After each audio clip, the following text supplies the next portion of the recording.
So we are all set for our next session, and as you know, our dignitaries who came onto the stage earlier pointed out that energy is going to be one, or is rather one of the most focus, is the biggest focus on the agenda for both India and Canada. And I think in this field, they're going to be natural partners. For this session, I would like to welcome Ms. Anita George, who is heading CDPQ in India. She's also on the board of directors for the Indo-Canadian Business Chamber, a very dynamic lady and a very good friend of mine. I'm very proud to be associated with her. May I also introduce Mr. Pinaki Bhattacharya, who heads AMP Solar, renewable energy here in India. We're happy to have you here, Pinaki. And Mr. Amar Narula from Trilegal, who's going to be moderating the session. Amar, could you kindly kickstart the conversation, please?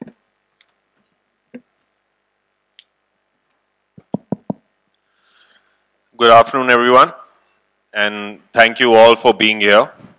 So, the topic for today's this panel rather is energy conservation, management, and innovation.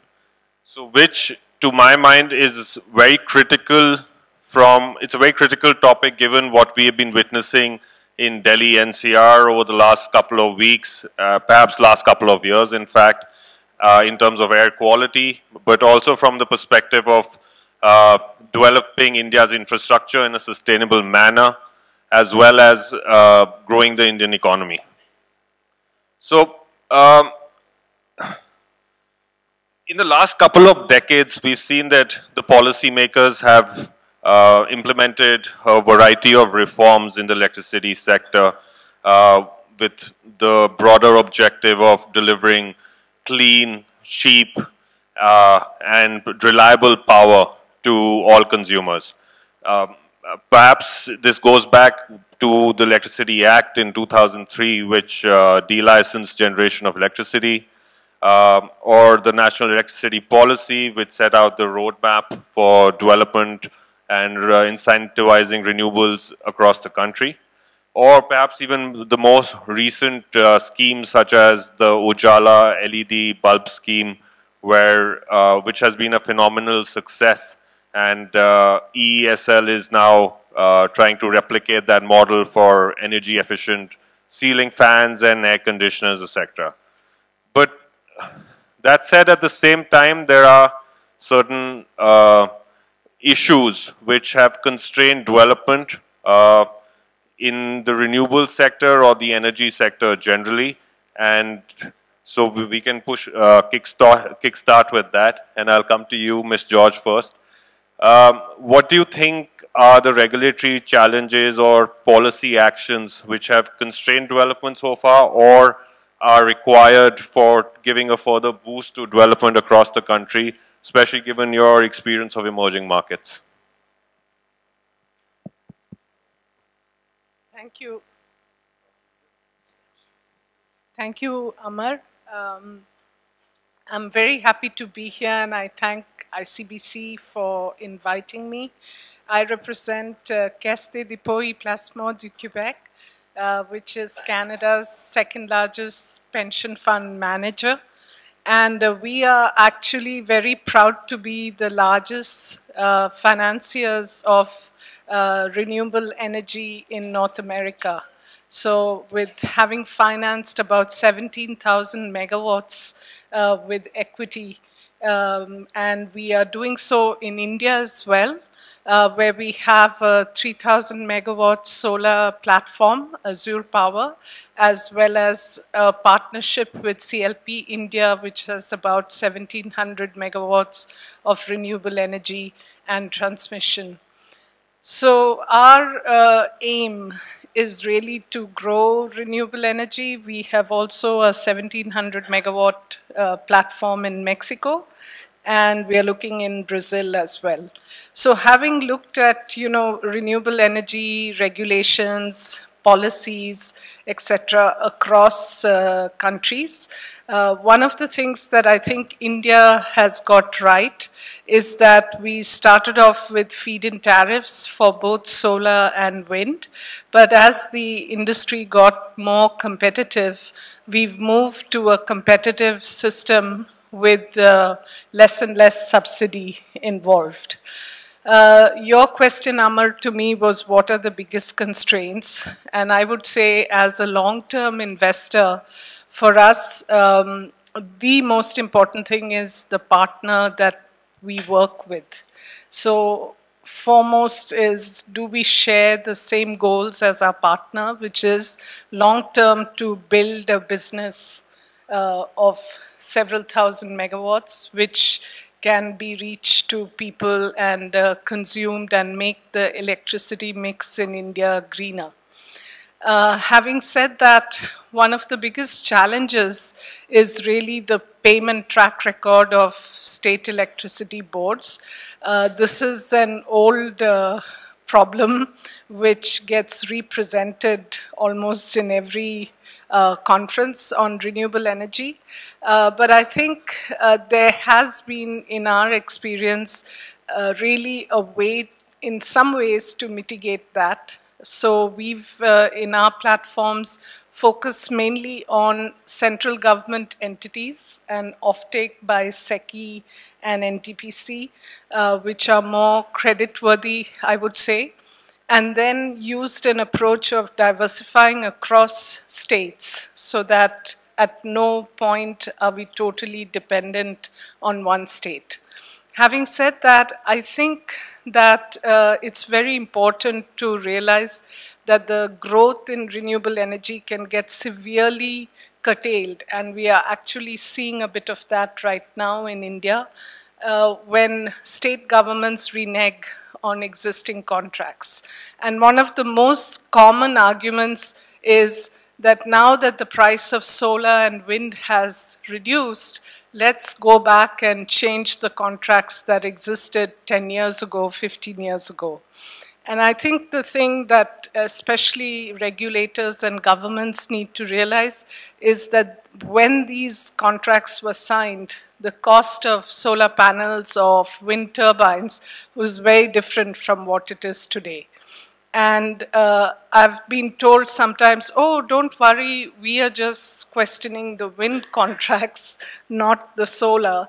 And our response is that if at any time a state entity reneges, whether it's wind, solar, or anything else for that matter, it really puts the fear that they could do that in any sector. So that's one of the biggest, I would say, challenges. There are several others, but I'll let Pinaki add to them. Thank you, Anita. So I will add on to the challenges because most of them actually we face because we are the recipients of capitals from providers like you. So I am Pinaki and I head AMP Energy India. So AMP Energy is basically a Canadian company, started around 10 years back in Ontario. So we are a gigawatt scale company now.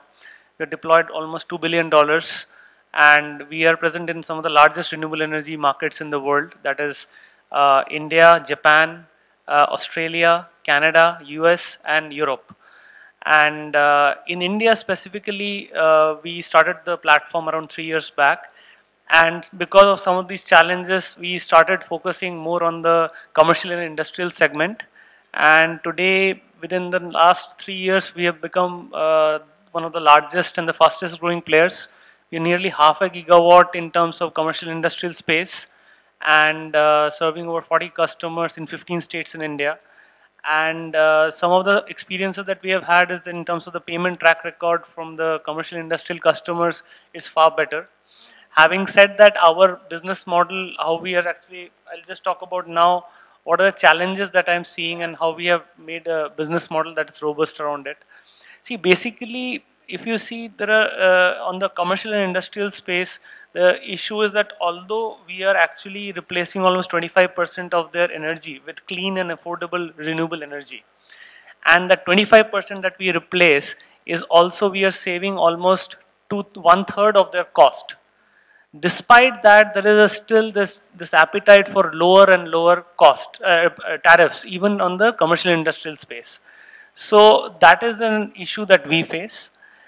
Similar to that, even if you see in the utility space, because we are not close to the utility space, I mean, globally we do utility, wind and storage and everything. What we see is that even in the utility space, the biggest sort of issue that I see is that artificially creating a barrier in terms of the tariffs, that is capping the tariffs, in addition to the problem that you talked about. In a free market economy, you cannot have a, if you don't have a floor, you cannot have a cap. And because every bid is different, because there is a recent bid that is a storage bid and a hybrid bid. So you cannot have that concept of a cap, because that is putting pressure on the tariffs. That's the top line. On the cost side, this uncertainty around artificial safeguard duties and additional customs duties. I mean, we should compete freely with China if required to bring down the cost. And that artificially increases the cost. And the finance is a result of it, because if you are actually reducing the tariff and increasing the cost, then essentially the return on equity reduces. If the return on equity reduces, the capital flow comes down. And if there is regulatory uncertainty, that will increase the risk appetite, so that will increase the cost of debt. So, I mean, it is reflected in the fact that although there is a huge potential, we have almost 70 to 80 gigawatts of renewables now. Almost 30% of India's installed base is now renewables. But still, if I mean, these things are sort of taken off, then actually it will be a huge market. And for example, in terms of technology innovation, what is happening is that now in most of the corporations that we work with, we replace around 25 to 30% of their energy footprint with renewables. Now we are integrating solar and wind and energy storage. So gradually we can actually go to 100%. In fact, we were talking to a cement company like 2 days back. So they want to be part of the RE100. So with newer technologies, again, sort of this adoption will increase. So I think so we answered much more than you asked actually. So perhaps you've forgotten the question itself. So. Thank you. Some very interesting and valid points there. But Pinaki, I just wanted to understand that Mr. George raised the point on the poor financial state of the distribution companies across the country. And you were talking about how more and more commercial and industrial consumers are opting for renewable or distributed solar or even perhaps generation at source. So how do you think this is going to go down vis-a-vis the state of the distribution companies, given that they have a universal supply obligation? So you're effectively converting more and more of their consumers who are going off the grid and going to technologies such as distributed solar, etc. Is that likely to have a further impact on their already distressed financials, or how do you look at that? See, I mean, see, this is always an argument when we look at CNI business, be it on-site or off-site, which is actually open access. But the fact of the matter is that if the discoms are actually trying to buy market power from people like us freely, why should they restrict the corporations, like the corporates who are actually doing business? Because power cost is one of the largest costs for any industry. And nowadays what is happening is that a lot of the states are competing with each other to attract industry. And in any state, the progressive states that we have seen, if they restrict the industry to reduce their power cost or reduce their carbon footprint, then they will go to some other state. So that the states are gradually realizing. Second thing is that actually what is happening is that we are not replacing complete, let's say, power. It's just 25%. They still have to be in that state. And if the state is sort of open to that, they will increase their production into the state. Suppose 25% is supplied by us. Now, if they double their production, then essentially they will come back to the same sort of amount of power they buy from the state. Second is that we are also using the state infrastructure and we are paying for it, because these are mostly grid connected power plants. On site, you cannot do so much of generation. So I think so, progressive states, we are moving in the right direction, and hopefully it should change, because we cannot artificially restrict industry to sort of buy from the grid only. So that's my take. Understood. Now, in addition to the challenges that we've just highlighted, in my view, given that we advise a lot of development in the renewable space, another key aspect to my mind is the fact that this public sector banks are not lending at the level that they should, given India's commitment to achieve 350 to 400 gigawatt by 2030. Now, what do you think are the reasons for that? Because there seems to be a government push towards development of renewables, but there is a lack of finance available from public sector. Is that again down to the distressed situation with the distribution companies or the lack of robust payment security mechanisms? These public sector banks have traditionally burnt their fingers in the thermal sector, where there's a lot of stressed asset. But to me, it seems like a mismatch in terms of the government's endeavor on one hand and the lack of finance available to private developers. So what are your thoughts on that? So I think you're right that the stress in the thermal power sector, and also because all power is clubbed under the power sector exposure, especially the public sector banks have slowed down in terms of investing in power projects, in particular, I would say thermal projects. Having said that, for the two platforms that we are partners with, we in fact are being pursued by banks. And so I think one of the key factors for banks is who are the sponsors? Are they going to be responsible and able to execute? And I also think they rely on the fact that these sponsors have a good track record. The other change or shift, as I see, as platforms are actually developing projects, so during the development stage, the construction phase, typically you need bank financing. But once these assets have been created, what we are seeing is that you can do capital market issues like green bonds, for example. So our platform Azure has done 2 green bonds of about $500 million equivalent with the brownfield assets that they've already created. So that is another trend that we see. But you're right that for especially smaller, newer developers in the market, it's difficult for them to get bank financing, and that too at a competitive cost. And so what they tend to do is construct and then flip the assets. And platforms like us are buying those brownfield assets and giving them capital, which they then deploy again. Pinaki, any thoughts on that? Yeah, so I would largely agree. I mean, we have not faced actually issues in terms of getting debt financing, and again because of like if the sponsor is good and all. So we have been able to get financing and all for all our projects. But having said that, see, there are 4 basic sources of the debt. One is the bank debt. So it is going down on the utility space, but at least on the CNI space, they were anyway not there. So, but they are getting in. The NBFCs have sort of gone up, but again, because of the overhang on the thermal side, people like L&T have gone down. Bonds have really come up. We are also seeing a lot of foreign debt. So we have actually been able to attract even debt from Europe, essentially, into CNI projects in India. So that's also a trend that we are seeing. So it all depends in terms of how you're able to navigate it, and if you have a good sort of sponsor and a good project, and most importantly, a very good counterparty, then you will get it financed. But having said that, see, you cannot artificially force the public sector banks to just lend.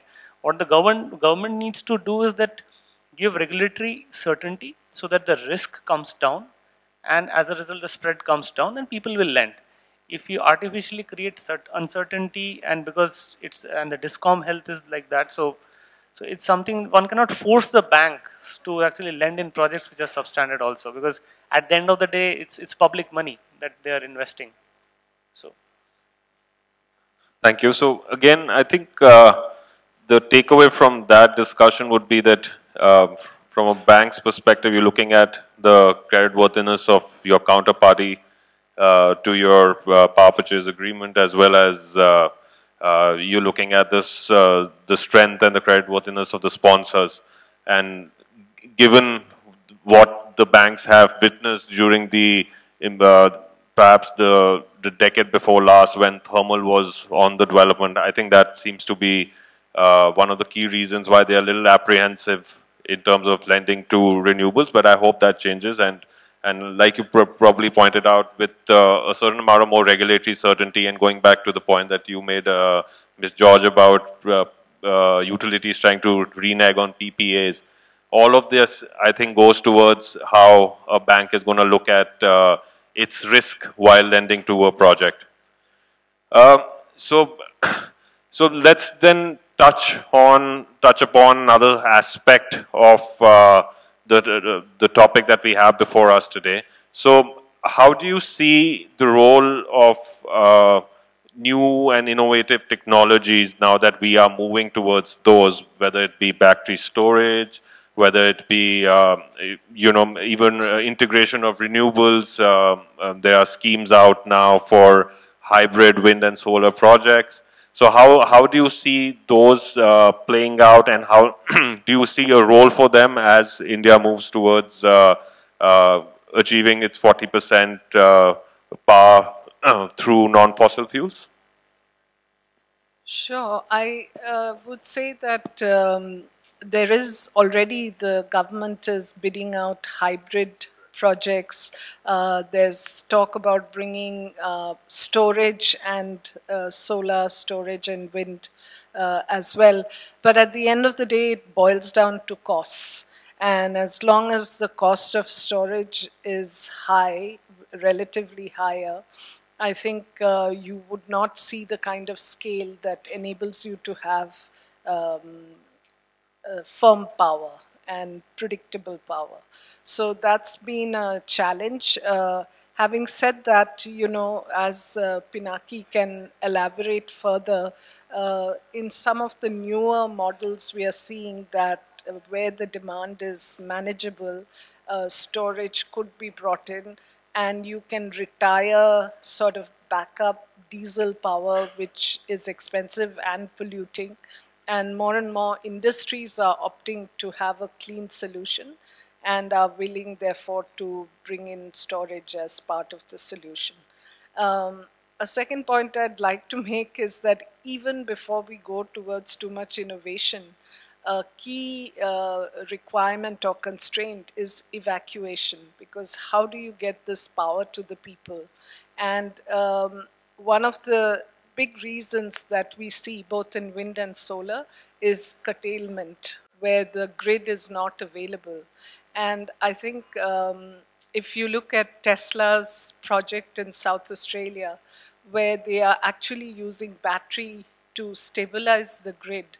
So that's another angle. It's not, I wouldn't even call it innovation because it's so basic. It's a requirement. But I think managing the grid more smartly and making it available for renewable energy projects is going to be very key.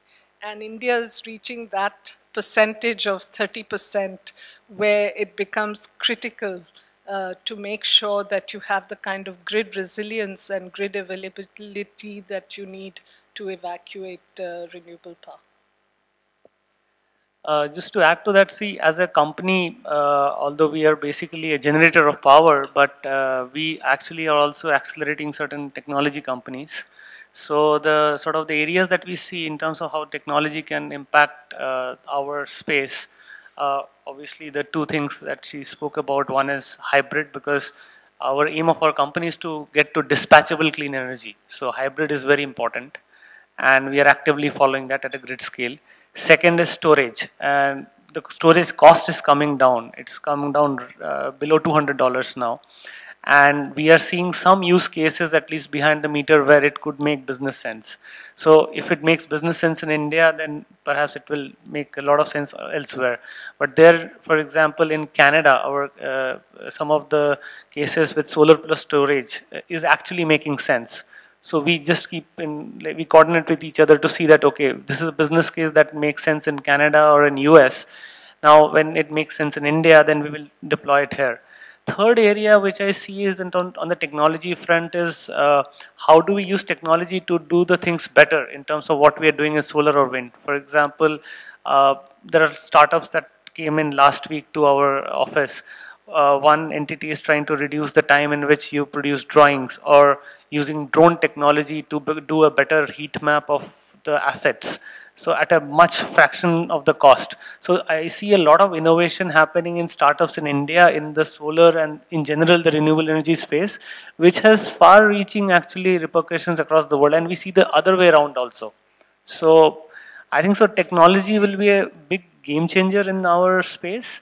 And it has, that's what it has, we have seen in the last 8 to 10 years. So yeah, we are, I think so, hopeful that some of these things become commercially viable. So. And if I could just add, I think this is one area where India and Canada can really work very closely. For example, we are working with Hydro-Quebec on large-scale battery technology. And I would say, you know, this should be one area, renewable energy, storage, grid, smart grids, where India and Canada should really come together, because I think we can gain a lot in terms of stability of power and predictability of power. But just to add to that, there is one very interesting thing that is also coming up is basically as renewables are penetrating the grid imbalance is happening. So there is technology innovation that we are trying to do in terms of stabilizing the grid imbalance. Call it smart transformers and all. I mean, a company called Faraday Grid, it collapsed, but there's a lot of offshoot out of that. So that's another area where actually our teams in Europe and Canada and India, sort of, we are working together on that. So, so from what I gather, I think there is need for given the penetration of renewables into India's grid, and with that likely to increase over the next few years, we need to look at measures to ensure stability of the grid. While there is a push to set up green corridors for transmission, it seems that that is going to be a while away in terms of development, and till that point in time, we may need to look at these newer technologies, perhaps to stay from the perspective of bringing stability to the grid with the penetration of renewables. And like Ms. George said, that it's something that we can potentially look at working with Canada for, and getting know-how from countries where renewables already contributes to a greater percentage than perhaps 40% of their total power requirement in terms of how evacuation, grid, and these issues have been dealt with. Now, I'm not sure how much time we have, but just another, sorry? Yeah, so just another quick question before, okay, okay. So just a quick question on, in addition to renewables, which I guess we all agree is going to be, it's imperative from a variety of reasons. But how do you see other forms of energy development or power generation playing out? Whether it's waste to energy, now recent reports of stubble burning. There could we look at plants?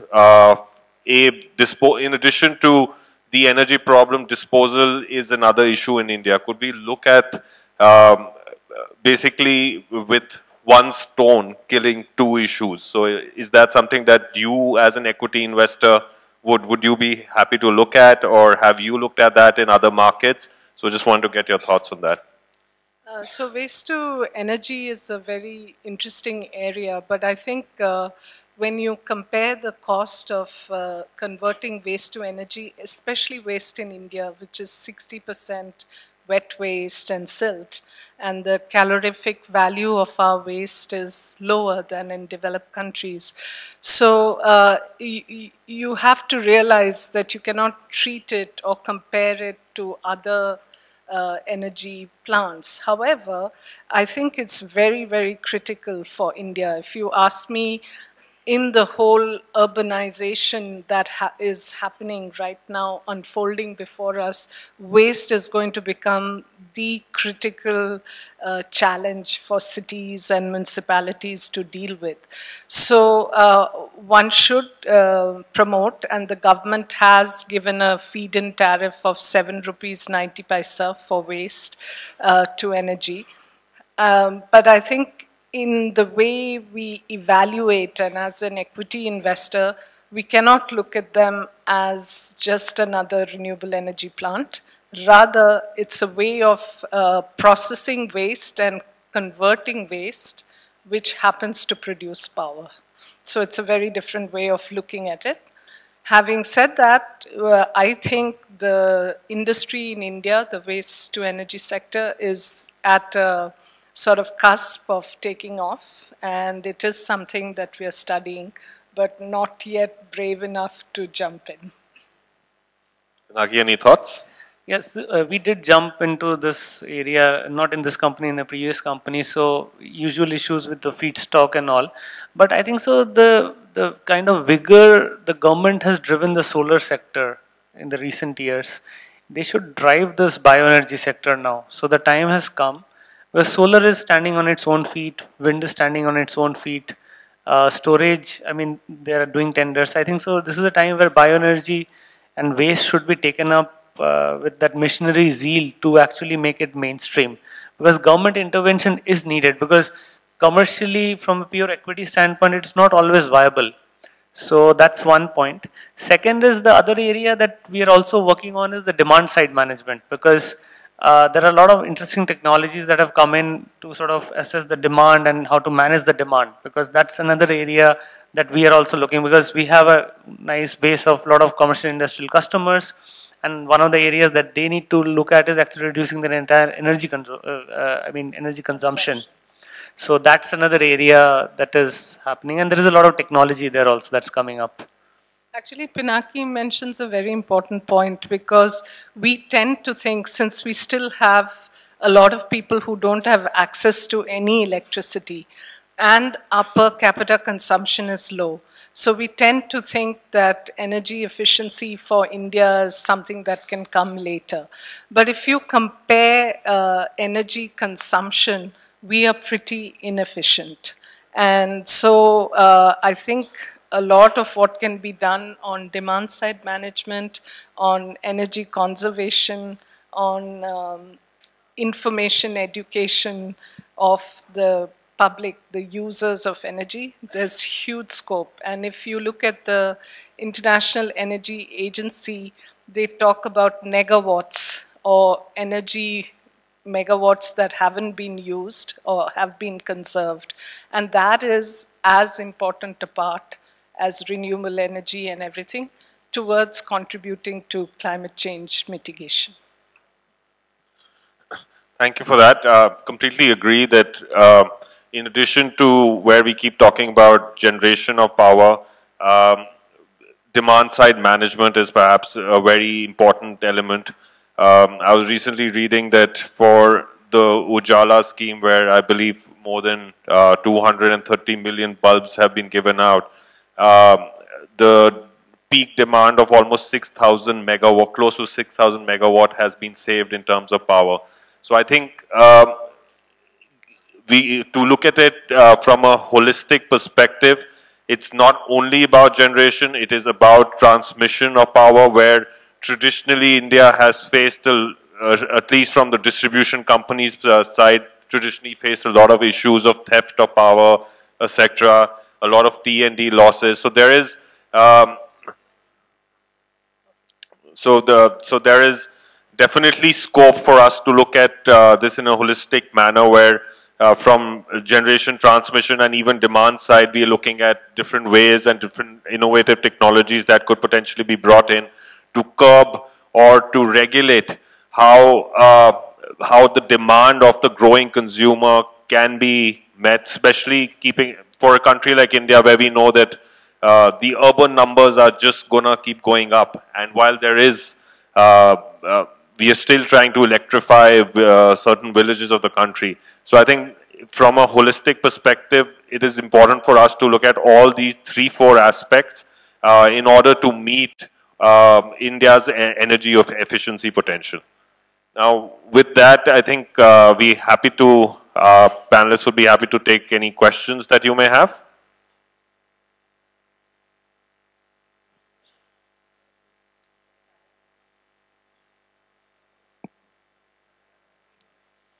While we are waiting for questions, maybe one thing I can say is that India has huge purchasing power.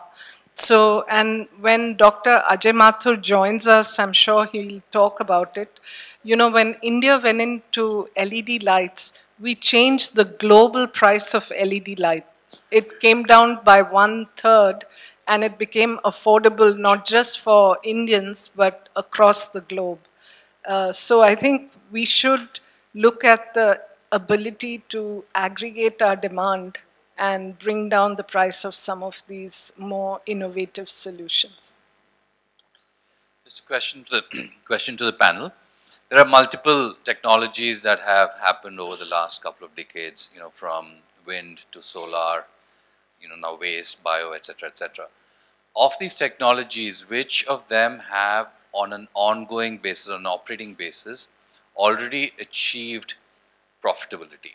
And which of those are being invested in the expectation that once we get economies of scale, better technologies, etc., profitability will come? So which different avenues to quote-unquote new ways of energy generation are already there? And, wind is obviously profitable, solar is profitable, storage is not yet profitable in India, but it is in other parts of the world, let's say in North America, so it totally depends where you are. Then as far as bioenergy, again, in certain parts of the world it is profitable, but not all across the world. So I would say wind and solar are pretty much profitable all across the world today. Storage in pockets, bioenergy in pockets, and then there are other sources like fuel cells, hydrogen and all, which are also in pockets. So that's how I see it. I think, you know, profitability depends on the price. And often what happens is that now the market in solar and wind is so competitive. So we saw a period where bidders and the private sector, in fact, were bidding so aggressively that, you know, you could say that profitability is questionable unless the costs of the panels would come down. So in a sense, bidders were bidding in anticipation that there will be further reduction in the cost of panels and the cost of wind turbines. And sometimes, you know, it doesn't work in sync. So that's why you end up having stressed projects, because the bidders were too aggressive. One of the things that we've done in our platforms is to make sure that we don't fall into that trap of, if we lose a bid, so be it, but we will not you know, anticipate cost reductions and bid aggressively. Any further questions?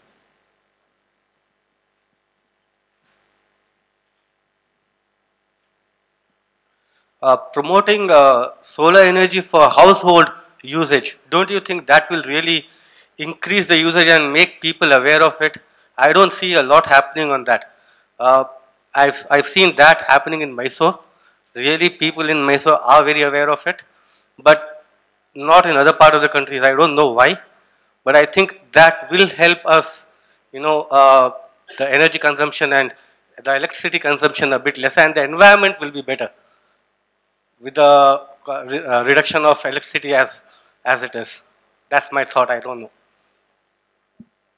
Yeah, so I mean the government has taken up some measures on the residential solar side also. So there is a subsidy now that is in place, and it's actually become more attractive than before.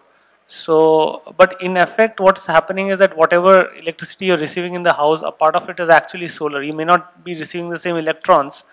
The other issue is that in India, it's especially in the cities, it's very vertical kind of population. So there are multi-story buildings, you don't have a lot of roof space and all. Innovative models I have seen, for example, in US there is an innovative model called community solar, wherein basically residential subscribers can add to industrial customers and they subscribe to one power plant and they get net off from their utility bills. So that's an innovative way it's been done. So maybe something like that could be done in India too. The reason for saying that is I have not seen a lot of promotion happening for that. If you see in the reason for me going on talking about Mysore is there is a very, the government there and the people out there are being told to think about using it more, and I have seen people using it and getting the benefit out of it. I don't see that kind of a promotion happening anywhere else. So I think that can be done, and once the awareness is created, people will take out ways to start using this. We agree with you actually, but we are not the government, so. But we have Dr. Ajay Mathur, who can answer this question and has. But what is the question? Why isn't there more promotion of household solar and household energy generation as is happening in Mysore? Well, first of all, let me apologize for being late. I'm truly embarrassed and thank ICBC for this invitation, and especially to all of you for putting up with this delay. Coming to the question, we are in the very strange situation in this country where solar electricity is the cheapest form of electricity during the day when the sun is shining. But during the night, when the sun is not shining, it's coal electricity which is the cheapest electricity. Now, look at it from the point of view of a distribution company. A distribution company's peak most of the year occurs during the evening hours, and in the summer monsoon season occurs between 8 p.m. and 11 p.m. when all of us go to bed and switch on our air conditioners. Now, if they have to buy solar electricity, they get it during the day. That's not when their peak is. But they have to contract for a lot of electricity which they will supply during the night. This situation is about a year and a half old, and we think it will continue for another 5 to 7 years. What will happen in 5 to 7 years? In 5 to 7 years, the cost of storage would come down enough so that the cost of solar electricity plus storage available at any time of the day, round the clock renewable energy, would be cheaper than that of coal electricity. Consequently, unless somebody decides to provide a huge amount of subsidy and incentives to the electricity company, and that's nobody but you and me, it is going to be very difficult for them to promote rooftop solar electricity in, tom-tom it. They will obviously keep on accepting it, but there will always be this tension between managing their electricity and costs today and managing the electricity source of tomorrow, which is solar. The short point that I want to leave you with is that unless tariffs for everybody goes up, and that's very difficult in a country like India, where there is a very strong problem of the ability to pay. Since this is a problem, the utilities have to grasp at where does it make sense. So for example, if it makes sense in meeting commercial loads during the day, that's great. So for example, in the office, in the roof of my office, we have put up solar which provides electricity during the day, and that's when most of the office works. So that's kind of neat. So it is those kinds of places where co-benefits occur that solar rooftop will continue to grow. Prices hopefully will continue to fall. Prices of batteries will continue to fall till we reach a point where it becomes the preferred option. I'm sorry for this long answer, but the transition that is occurring has provided us with an opportunity, but also with a whole set of challenges. But to get back to his question, actually, I think so the government should promote residential solar, because now it is actually viable today. So it is just that I think he wanted. But it's viable during the day. What happens at night? No, but we are not switching off the grid supply. He's not talking about replacement. He's talking So, about complement. as long as the distribution company is concerned, he makes a contract with the coal power producer. What kind of contract would it be? I'm only going to buy at night. But there is a subsidy that's already in place now. Oh, subsidy for? For residential solar. Let's say if there is a 2 lakh unit, True.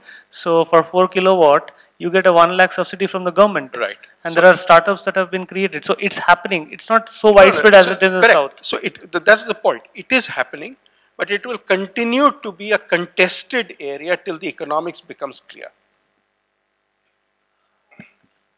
Is it also, Dr. Mathur, that the utilities face this challenge, and we see it in the US and other countries where solar has really grown, where the utilities are suddenly seeing that they are losing their better paying customers to the solar cities and other sort of rooftop solar type providers.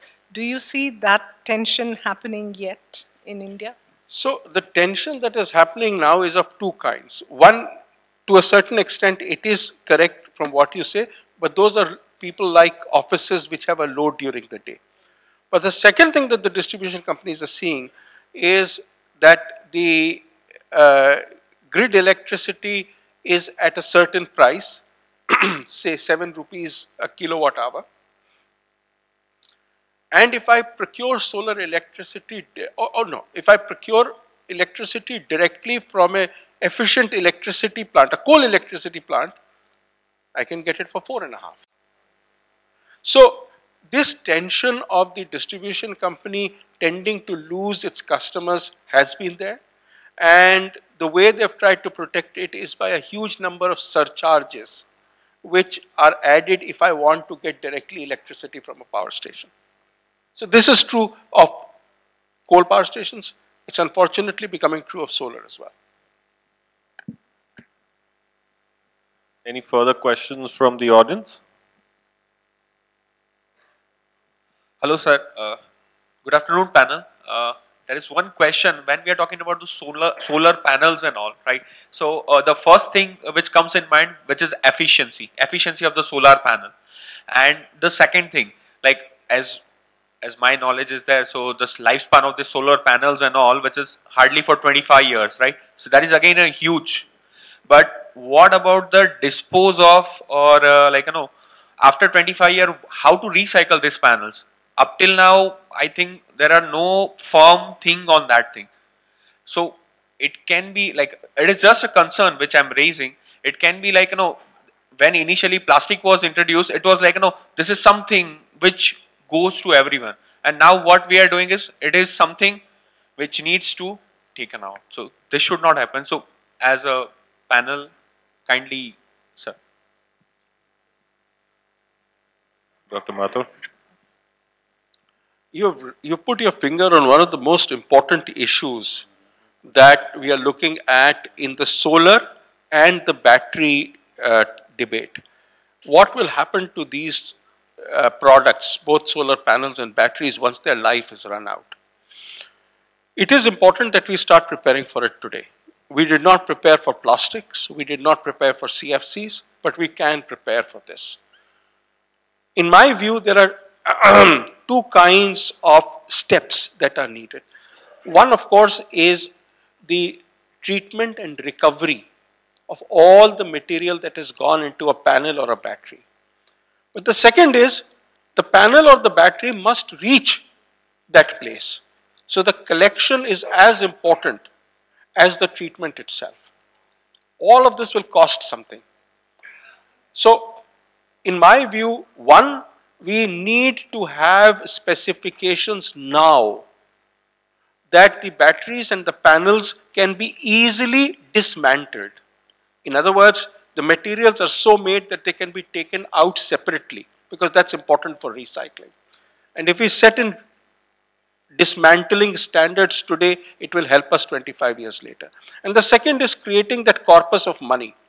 We have been of the view that when you sell a solar panel, there should be a cess a recovery, collection and recovery cess, which goes into some kind of a fund, which then when the panel or the battery has lived out its life, pays for the collection and for the recovery.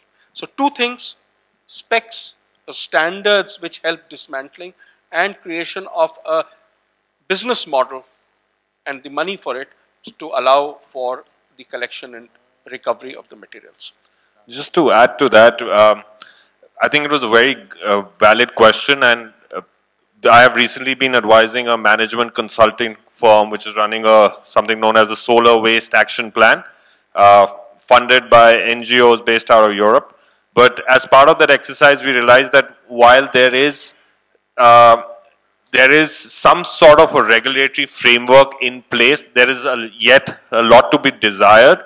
So in addition to what Dr. Mathur said, for it to make economical sense, in addition to that, there needs to be a proper framework which governs the collection, the dismantling, and ultimately the disposal of all sorts of commodities used in the solar space, whether it's batteries or whether it is the panels and the films that are used by the panels. So I think we have time for one last question. I think so. It's not so bad as you think it to be. Like two things. One is in terms of the manufacturing dependency on China. So I mean, solar is a global business, and the government has put a safeguard duty to promote Indian manufacturing. Recently, there was a big bid where a lot of people put in bids for almost gigawatt scale manufacturing, including, I think so, one of your platforms also, yeah, one of your platforms. So there is a lot of encouragement that the government is doing to promote local manufacturing. And the solar industry is not just panels. There are a lot of other things that are needed in the solar industry. So there are inverters being manufactured in India, all kinds of equipments, EPC contractors. So the entire value chain for the solar industry is present in India. And because of the sort of whatever the growth has happened, that has actually pushed this forward. So, but I mean, so it's not as bad as it sounds. The second thing you talked about, distributed generation. So yeah, distributed generation the government is promoting. So in like most of the states, the net metering regulations are fairly clear, and today it makes commercial sense for almost all industrial consumers to use distributed generation, and we see a huge growth that is happening there in distributed generation. So it's not as bad as it seems. So there is a lot of growth that is happening on distributed generation too. So these are 2 points I had. So I'll talk to you offline on this, what you have mentioned. So I'll just expand on what Pinaki said. The first point that I'd like to leave you with is technology development is always dynamic. It's never frozen in time. So maybe a day will come when volumes are large enough in India that it makes economic sense to manufacture here, and by that time hopefully the technologies would have also matured.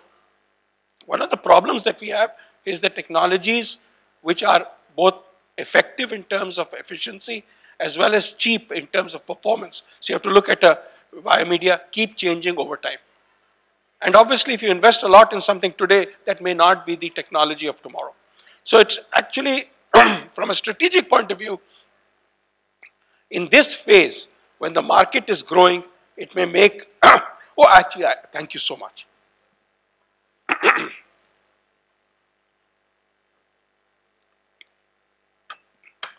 So right now when the market is growing, it makes sense to focus on external supply. The second is, and Pinaki, I'm probably adding to what you said, is the value added. We did an analysis of the value added across the chain. Solar panels are a globally traded good. Our assessment is that the value added, the profits that are made on it are somewhere in the 6 to 10% range. It's actually marginal. Similarly, the electricity that is produced from them and sold within a particular geography is always very tight and we think it's a few percentage points more than the rate of interest. So if the rate of interest in India is, for money is 12%, we think it will be probably in the 16% range. The greatest amount of value added is in what you said, the balance of systems, those which are made in India. That's where the, in a sense, the customization occurs. That's where the greatest opportunities are. On the, what was the other issue that was raised? Just to add to that, I mean, the largest EPC contractor in the solar space is from India, Sterling and Wilson. Yeah. And that's actually, the profit margins are better than, let's say, a solar panel manufacturer. So there is money to be made all across the value chain.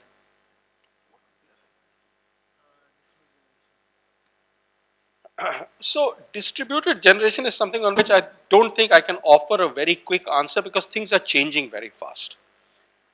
So today, you know, if you had asked me 1 year ago,